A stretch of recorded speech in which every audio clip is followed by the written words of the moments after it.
નમસ્કાર,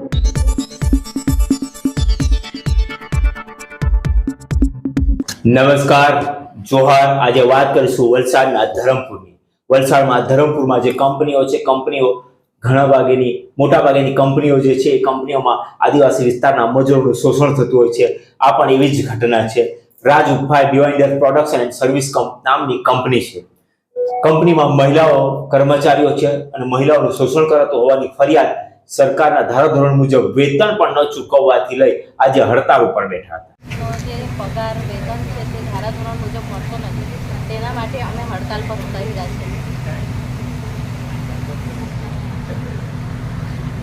પહેલો તો આપણને પગાર નથી મળતો, સેલરી નથી સેલરી એટલે તેમાં ધારાધોરણ મુજબ નથી મળતો। અત્યાર સુધી અમે રાહ જોઈ છે કે અમે 15 વર્ષથી કામ કરીએ, પણ અત્યાર સુધી એટલે કહેવાનું એમ કે અત્યાર સુધી તમે જાગૃત નહીં હતા, પણ અમે બી વિચારતા હતા કે સંસ્થા અમારા માટે કામ કરે છે ને અમે બી સંસ્થા માટે કામ કરીએ છીએ। ભાઈચારો સમજીને જ અમે કરતા છીએ, એવું નહીં કે ત્યારે બી અમે લડત પર કે જાગૃત અત્યારે કેમ ચાલ્યા એમ અમને કંઈ ચડાવવામાં કે દાબદબાણમાં આવીને અમે એવું નથી કહ્યું, પણ આ વેતન ઓછું અને કામ વધતું જાય તેના માટે થઈને અમે આ હડતાલ પર। આમાં કઈ રીતે પગાર મળે છે?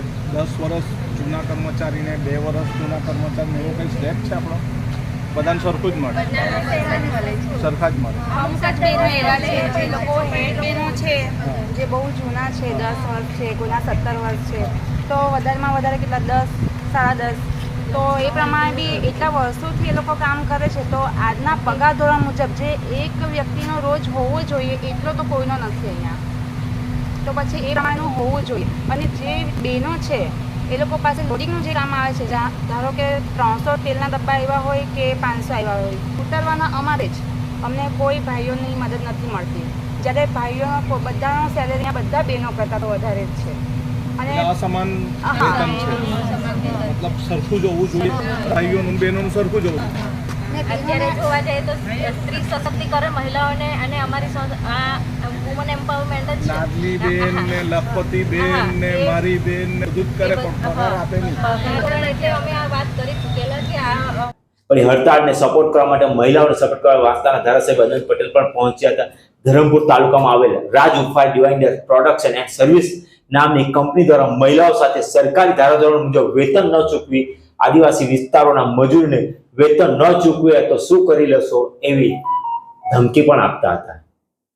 અને એ જ વાતને લઈ ચીખલી તેના ધારાસભ્ય અનંત પટેલ, ધરમપુરના અપક્ષના નેતા કલ્પેશ પટેલ પણ હાજર હતા અને ઉફાર કંપનીની મહિલા વર્કરો દ્વારા હડતાળનું આયોજન કરાયું હતું અને હડતાળ કંપનીના ગ્રાઉન્ડની બહાર જ બેઠા હતા। પ્રશ્ન સેફટીના સાધનો એમને મળતા નથી। ત્રીજો પ્રશ્ન કે પુરુષો કામ કરે, સ્ત્રીઓ કામ કરે ને સમાન વેતન ધારો જે છે તે થતો નથી ને અત્યારે માથાદીઠ જેટલું એમને આવક હોવી જોઈએ એમની પાસે એમને મજૂરી મળવી જોઈએ થતી નથી।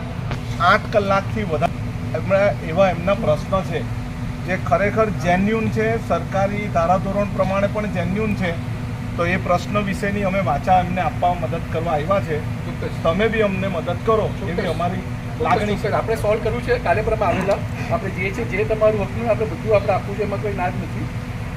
એટલે એમાં હવે કરવું તો એક અમને તમે લિસ્ટ માંગ્યું છે ને કોનું કેટલું લિસ્ટ? હા, અમે લિસ્ટ માંગ્યું છે, કોનું જે છે આપો તો અમે આગળ આપીએ, તો એ લિસ્ટ આપે તો અમે આગળ જાહેરમાં ડિસ્કસ ને આ કઈ એમની સાથે જાહેરમાં વાત કરી છે એટલે એવું નહીં માનવાનું કે પછી પાછું કંઈ કરે ને અનંતભાઈ નહીં આવે। અનંતભાઈ તમારી હાથે આવશે જ, બરાબર? પહેલા બી કીધું કે આપણે અનંતભાઈ આવે તમે પાછા જ આવો, મીટિંગ કરીને પાછા 3 કલાક પછી આ બેન છે પ્રેગ્નન્ટ છે, તો એમને એ પ્રમાણેનું એમને સુવિધા આપો, કંઈ થશે ને તો પછી બધાએ આપણે સહન કરવું પડશે। આમાં છે ને આપણું ESIC-માં આવે છે, ESIC-માં બધા બેનિફિટ્સ છે, હવે અમુક એ લોકોને ખબર નહીં, બધું એની ચિંતા નહીં કરો, સામાજિક સંસ્થા છે, પોતાના સ્ટાફનું તો કોઈ પહેલાં ધ્યાન રાખશે, એટલે એ બધા બેફિકર રહો।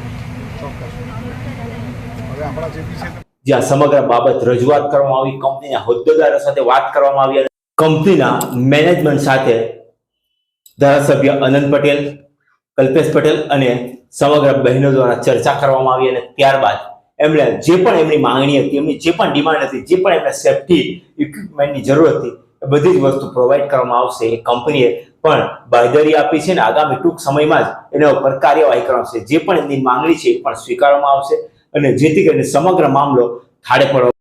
મારી બહેનો સાથે જે અન્યાય થઈ રહ્યો હતો, જે સરકારી વેતન ચૂકવવા જોઈતું હતું એ નહીં ચૂકવવામાં આવી રહ્યું હતું, એના માટે આપણી બહેનોને સહકાર આપવા માટે વાસ્તા ચીખલીના ધારાસભ્યશ્રી તેમજ આપણા સૌના મોટા ભાઈ અહીંયા આવ્યા છે. તો એમને સૌથી પહેલાં તો તાળીઓથી વધાવી લઈએ કે આપણી બહેનો માટે એક ભાઈ અહીં આવીને આજે ઊભા રહ્યા છે. આજે 17 વર્ષથી બહેનો અહીં કામ કરી રહી છે, પણ એમને જે યોગ્ય વેતન મળવું જોઈએ એ મળતું ન હતું.